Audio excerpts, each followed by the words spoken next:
All right, thank you, Mr. Chairman, and welcome to our guests. When I think about life at this level, typically motivations are sex, money, or power. And as we look at this merger, I'm trying to figure out why. You know, where's the money, where's the power? So I'll start with you, Mr. Price. Who is losing out on money and who's losing out on power in this deal? Thank you, Senator. And so if, you know, we had two options. One was being in a situation of where we faced the threat of professional golf being taken over by LIV Golf, which is 100% funded by the Public Investment Fund. That, right? The second option is for the PGA Tour to continue to lead professional golf, operated in accordance with our... So specifically who? Who is going to be making less money and who's going to have less power because of this merger? Someone is losing out. I would assume that's why we're here today. Senator, I would describe it as a situation of where the PGA Tour stays in the same position that it's in. Our players and our charities win.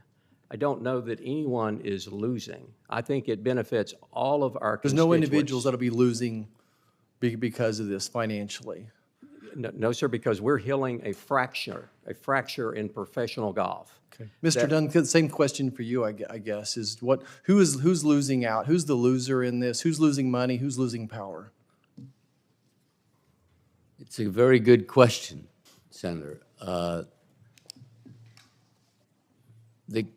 Tour Golf is the winner because we continue to uphold the standards and traditions of the meritocracy. Professional golf is hard. You have to really work hard. It's fragile. You have windows. So in your opinion, there's no private investors. I don't understand the complexity of your nonprofit organization, but there's no individuals that'll be losing money because of this. You don't think no individuals losing any power? The lawyers will lose money, absolutely. I mean, because that's $100 million a year. I mean, between everybody. Okay, who has the most to gain from a power and a financial? I'll just stick with you, Mr. Who's gaining from this financially and with power? I'm sorry, you're asking me? Yes. I think the PGA Tour definitely stays intact and becomes more powerful. And I hope that in a more constructive way, Yasser gets a more productive role in the game of golf, because I think the PGA Tour product is vastly superior. That's my opinion. Thank you. Mr. Price, who do you think gains the most from this financially and control? Thank you, Senator. I firmly believe it's the PGA Tour's constituents, our players, our fans, our sponsors, and charity all clearly win under the framework agreement if we can reach a definitive agreement. Okay. I'm sure this question's been asked earlier. I've been in another committee, but as I review this, the document provided us, a lot of this was done in the dark of the night, so to speak. And I think some of you, even your own members, were surprised when they saw this deal put together. So, Mr. Dunn, what was your reaction? Were you on the inside of when all this was happening? I don't recall. Yes, Senator. I had originally reached out. Okay. So you were from the beginning. How did some of your friends and long-term members react to this, to you personally? Well, twofold. They were stunned, and the rollout was very misleading and inaccurate, which is everyone's fault. There is no merger. There is no deal. There is simply an agreement to try to get to an agreement and settle the lawsuits. So you had an initial surge of anxiety due to the ineffective, inaccurate rollout, and now it's settling into there's nothing there yet, and we're having the reality of having to try to figure out something which is done in unbelievable transparency.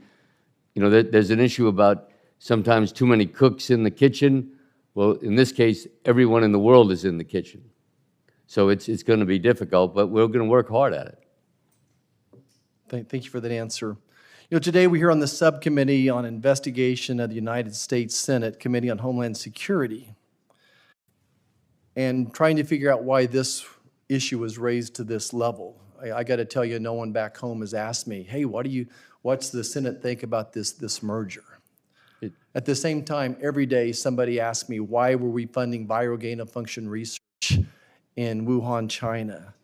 They ask me, why is the CDC now pushing a medication that's not safe to be used to help biological men make a milk-like substance?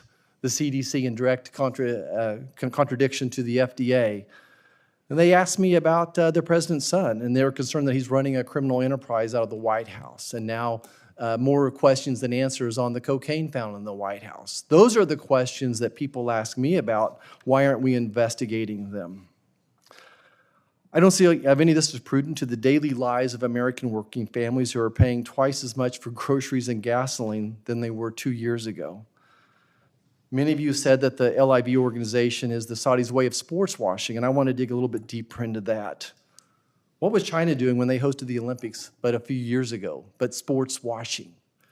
Trying to wash their enslavement of hundreds of thousands, perhaps millions of Muslims. Trying to sports wash their purchase of thousands of United States farmland acres. To sports wash their research into bioterrorism weapons. Why aren't we investigating those issues? Why aren't we investigating that 90% of the counterfeits that come into this country are made in China?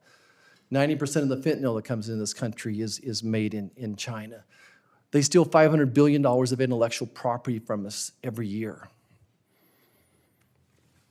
Those are the things that we should be investigating. Those are the things that Kansans want to know. I look forward to the day when we have honest discussions in this committee and our investigation powers to investigate our own out-of-control federal bureaucracy that actually impacts the American people.